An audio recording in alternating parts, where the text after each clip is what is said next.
Okay, cool. Hey guys, I'm Tanishk. I'm an engineer at Ithaca. I've been building the Porto's smart accounts along with Vectorized. So the latest feature that we've shipped is Interop, and basically this talk is a way to inform you of like the first principles that we've learned about Interop, and if you're like dApp developers or users, and how you should be thinking about of an Interop world and preparing for like the next wave of smart accounts and how you can make your dApps more modern. So this is abstract. We'll first talk about the goals. There's a lot of different types of interop that people talk about. We'll talk about which one we talk about specifically and also why we think it's important. Then there's the two layers, settlement layer and the account layer. There's a reason why we call them separately layers, and we'll also discuss it in the call and then later in the talk. And then there's a design walkthrough. And like I really believe that so a principle that we value a lot at Ithaca is like minimalism. So eventually, like most of the chain abstraction or interop systems that you'll see will distill down to these parts. So I think it'll be helpful in the end for you to be able to recognize them and see how your dApps or projects interact with each of them and how you would want to choose each of them. Cool. And if you have any questions, feel free to interrupt, or we can take them at the end of the session as well. So the goal. First thing is we want n-to-1 interop with atomic execution. So it means n origin chains. So you pull from n chains and go to one destination chain. There's also a lot of different versions, like 1-to-1, where you only can go from one origin chain to one destination chain, and n-to-m, which is you can go from n origin chains to multiple destination chains. I think n-to-1 is the most valuable because 1-to-1 is easy, because 1-to-1 is good, and it also like provides you some value. But the lift from going from 1-to-1 interop to n-to-1 interop is pretty small. And if you have a small lift, then why not just do n-to-1 when you can pull from multiple chains? And if you have assets across different chains, some assets only exist on some particular chains, so you can do that. The reason why we don't do n-to-m is twofold. One, n-to-m is super complicated, and we think for no reason, in the sense that whenever a user comes to a chain or comes to an app, they do it with a purpose. This app is on a particular chain. So that's why this also atomic execution is there. So n-to-1 interop plus atomic execution means that you bridge and atomically execute the user's action on the destination chain. So our end goal is to make sure that the user's action on the destination chain is done. And how we reach there is like the bridging algorithm and the path routing algorithm. We don't think that n-to-m makes too much sense in the beginning because of the complexity, and also the user does not have to go to multiple chains at the same time in 99% of the cases today. Cool. The second goal is one signature for everything. And this is like one goal that we have there explicitly, and this is also why you would, we would be talking about the account layer. Because if you don't have this goal, then basically all smart accounts today without any changes, like I have a claim about this at the end, all smart accounts today without any changes can support interop on-chain. Like there's on-chain complexity of interop is very small, and we'll also discuss that. And the next is cross-chain swapping, and you have like 3 versions of this. So I believe like a must-have is that you must do like veth-eth, because most settlement layers will only like bridge veth for you. And if you're not handling like the user wants ETH and the user wants veth, then that's pretty bad UX. Also for like USDC, USDC.E, with Arbitrum and all of that, I'm sure like we all agree that this is a must-have for any chain abstraction system. The next is nice to have for short tail assets, ETH USDC, BTC USDC, USDC, or some other kind of like token. A great UX to have is long tail assets. It's because whenever a user goes to a chain, they actually do it with a purpose, and the purpose would be depositing into a DeFi app. Many times these DeFi apps have like weird positions, like an NFT position, and these positions have deterministic value, but if you're not able to unwrap those positions when the user needs them, then you first have to go to that chain, unwrap it explicitly, then come back and do it. So although this is super hard to do, and also there's a lot of versions for this, you can have meme coins and stuff like that, but it's great to have if you can do this. Cool. So before we like talk about the designs in general, like some intuition about how this will work in general so that you can follow along, and then at the end we'll have like a bigger architecture walkthrough. So Alice wants to deposit 10 ETH to Aave on Base. Alice deposits 7 ETH on ARB and 3.1 ETH on Optimism to an escrow. Like this will always be the case. You can call it resource locks, you can call it something else, but Alice has to lock up their funds on this chain at some point. Then there's this entity called the big bulky bridger, and which is like an off-chain bulky a super centralized service that will send 10 ETH to Alice on Base first, before it does anything on the origin chains, or like after the escrow is done, and does the Aave execution for them. So it sends the funds and atomically also does the Aave deposit for them. And then later, this big bulky bridger comes and settles with Arbn optimism. So it takes a proof from the destination chain, puts in all of the origin chain, says that I have deposited those funds, and now basically give me the funds that were escrowed. The reason that this is 7 and 3.1 ETH is that the 0.1 ETH is the fees that the bridger is taking. So out of 10 ETH, like there's some fees that the bridger is taking for doing the bridge, for the gas abstraction on all chains. Cool. And also, one case that I'd want to make implicitly throughout this talk is that this big bulky bridger being big and bulky does not have any effects on the security properties of the user. Like this censorship resistance is still provided by the Ethereum base layer. So always, like if you have a tiny bit of gas fees, you can always rescue your funds or do whatever you want with them because the account is permissionless. So this big bulky bridger is kind of like a block builder entity, which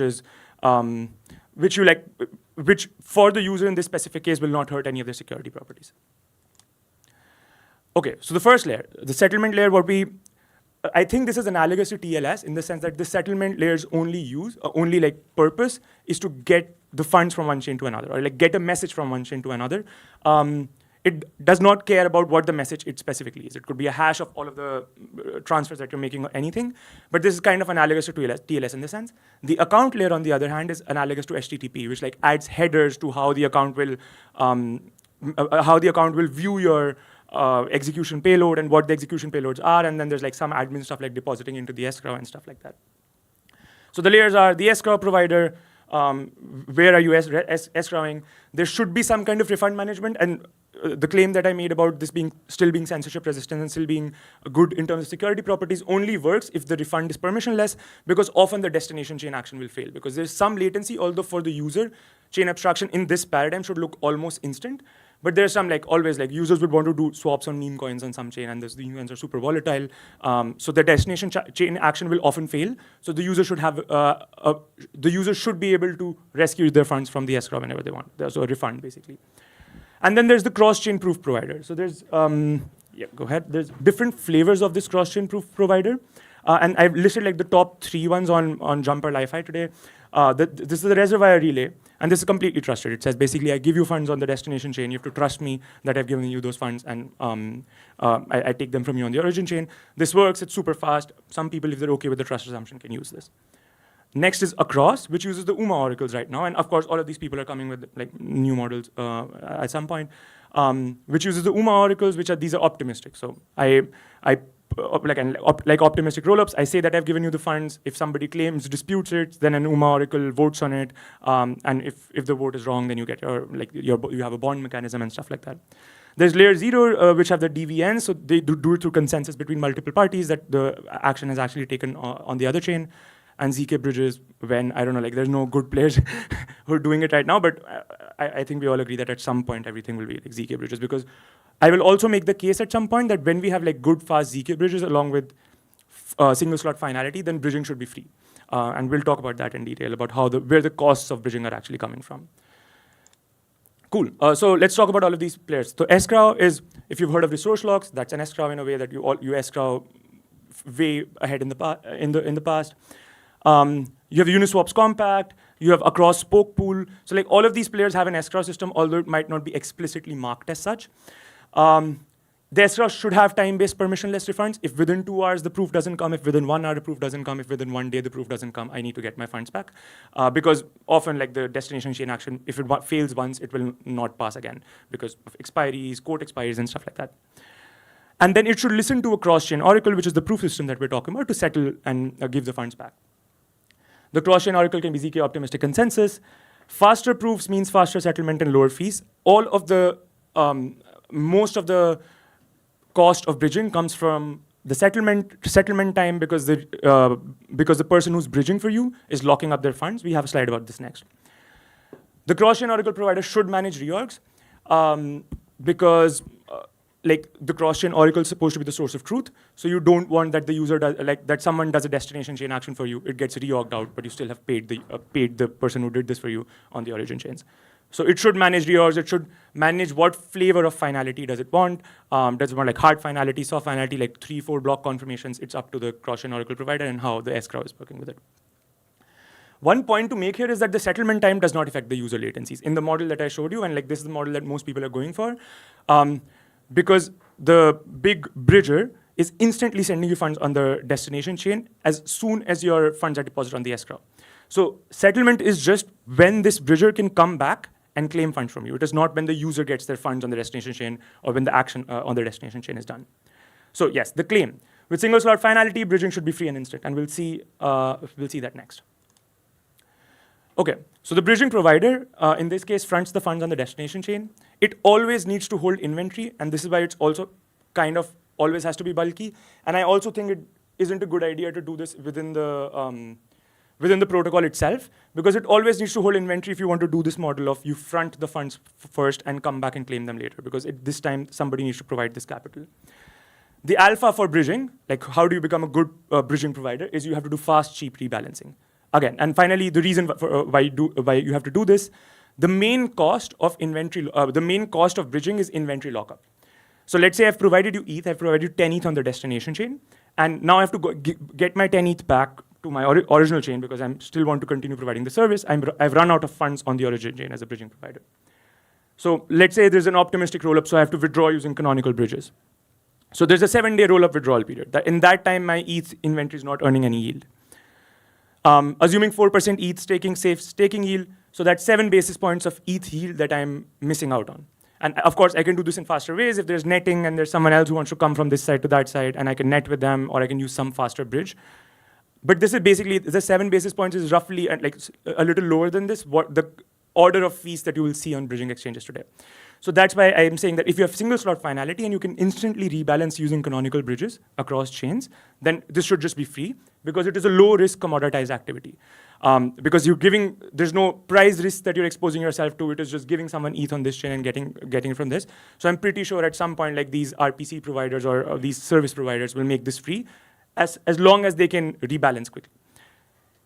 Cool, and then this is a swapping provider. This is optional if you want to like have the must-have, nice-to-have, and good-to-have goals that we were talking about. If you use your own inventory, so you have ETH and USDC inventory, because anyways you have to hold inventory as a bridging provider. If you use your own inventory, then you're a market maker because you're giving quotes depending on your own inventory you're swapping. If you use someone else's inventory, which is like you use a DEX or an RFQ, then you're like a DEX aggregator. So you can choose any of these models. You can also not want to become a DEX, become any of these and use like a third-party swapping service. But these are the 4 like basic actors in a settlement system. The account layer, which is the HTTP.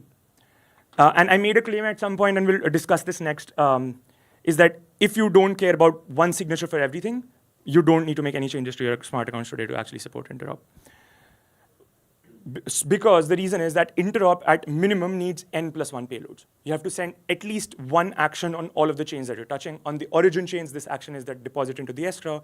On the destination chain, this action is I want to deposit on Aave. So you at least need n+1 payloads. If you don't care about UX, you can make the user sign n+1 times. Otherwise, how to sign these n+1 digests with one signature, that's the only question like that accounts have to solve in general for the chain abstraction schemes. There's 2 broad approaches to this, the big struct approach or the Merkle approach, and we'll discuss this next. The account also has to kind of care about admin stuff. So synchronizing keys across chains, synchronizing upgrades across chains if your account is upgradable. Because like if you're signing one thing for everything, then for every chain, then all accounts need to have the same key. So this is also a pretty big open problem, like how to synchronize this effectively. But key syncing, key storage, key store rollups, like all of this is that part. The account also needs to take care of fund security. It needs to make sure that the signature actually passes. It needs to make sure that if there's spending limits, session keys, all of that is upheld on all chains. And yeah, so this is why it's analogous to HTTP, because it takes care of like this on what to put on this on top of this on top of this Interop payload. And so it kind of adds headers to the Interop payload. So all accounts already support Interop on chain if they support arbitrary execution bundles, which is like anybody with a signature, 1271 signature, or like some kind of signature from the account can induce an execution on the account, which most providers do because like this is one of the ways to make it permissionless. You don't always want to go through some kind of relay gas abstraction paymaster entity, but so if you're able to do arbitrary executions using your own account signature, then you can do this. How can you do this?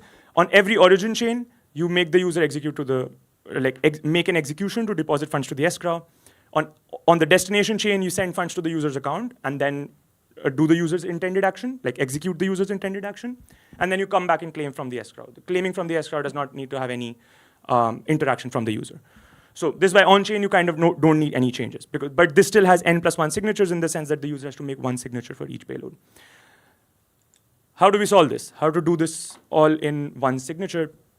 This is what we call the big struct. So one thing is the big struct approach. You take all of these original, you make an array of payloads, you put them in a bigger struct, you get the user to sign over the bigger struct.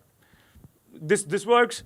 One bad thing about this is that it leads to call data redundancy, and if there's like some solidity optimizers in the room, they realize that like most of the costs that you have, gas costs that you have on layer 2s are call data costs. So you don't want to replay the payloads of other chains on a chain that you don't need it on. So if you're on base, you only need base payload. But if you have this big struct, you have to take this big struct everywhere because the digest will be calculated by this big struct. The approach that I like the most, and the one that we use in the Ithaca account, is the Merkle-Sig approach. And I also think this is the theoretically optimal approach call data-wise. I'll not go too much into what Merkle-Sigs or Merkle trees are, but basically all of the payloads become leaves in the Merkle tree. You just sign the root, and then on each chain you provide the proof for that leaf. If you have questions about this, we can talk about this later, but I'm not going to go into this now. So in the Ithaca account, like before we had even thought about Interop, after adding Interop in the account itself, the code differs less than 50 lines. And all of this was coming from verifying Merkle-Sigs. So we could have done it without, but it would have the n+1 signatures. Okay, so the general flow. This is also the last slide. How much time do I have? I have 4 minutes. Okay, I'll leave some time for questions. So there's this big, bulky relay market maker structure in the middle. You can call it whatever. The first thing that it does is it induces a deposit from the user. So assume that the user has signed this one signature and given it to the relay market maker. And it's just said, like, I don't want to care about gas anywhere. Take this amount of fees at the end in the diff of the origins and the output and the destination, and just do all of the actions for me. I won't go to any chain and do the actions.